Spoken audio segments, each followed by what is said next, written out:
السلام علیکم. نن سره ټیک ټاک شاپ باره کې خبرې کوم. ټیک ټاک شاپ چې ډېره مخکې په امریکا او په یو کې کې کار کولو او داسې څو ملکونو په هغې کار کولو او په یورپ کې نه و. اوس په فرانس، جرمني، ایټلي، سپین داسې څو نور ملکونه چې په دې کې هم د خپل کار شروع کړی دی او دې کې هم ټیک ټاک شاپ لانچ کړی دی. نو دا یو بهترین اپورچونټي ده د هغه ځوانانو لپاره چې په دې ملکونو کې اوسېږي او غواړي چې انلاین بزنس وکړي.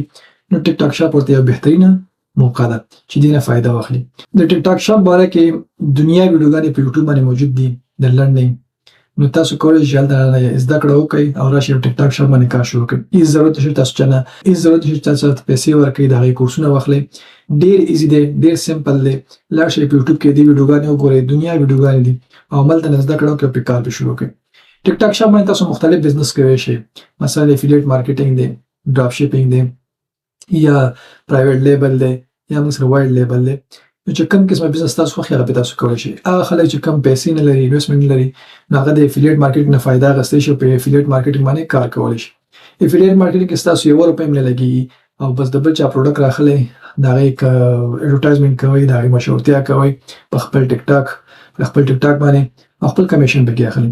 او کوم کسان چې ډېر زیات فالوور لري د هغې لپاره ډېره بهترینه موقع ده، ځکه چې تا ما خپل فالوور نه فایده اخیستی شي. خپله د افیلیټ مارکیټینګ یو پروډکټ راواخله، د هغه پروډکټ مشهورتیا په وکړه، په خپل ټیک ټاک پروفایل باندې واچوه.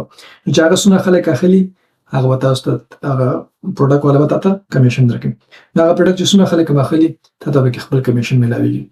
نو دا تاسو لپاره یو بهترینه موقع ده. او دویم دې باندې ډراپ شیپینګ هم کولی شي په ټیک ټاک شاپ باندې. یا که تا سره پیسې وي او ته غواړې چې انویسټمنټ وکړې نو بیا ته پکې وایډ لیبل هم کولی شي او پرایویټ لیبل هم کولی شي. نو ټیک ټاک شاپ اوس په دې ملکونو کې شروع شوی دی، فایده ترې واخلئ، زده کړه وکړئ او انشاءالله زه په خپل په همدغه یوټیوب چینل باندې ټیک ټاک شاپ باره کې ویډیوګانې جوړوم او په همدې یوټیوب چینل به تاسو ته میلاویږي انشاءالله.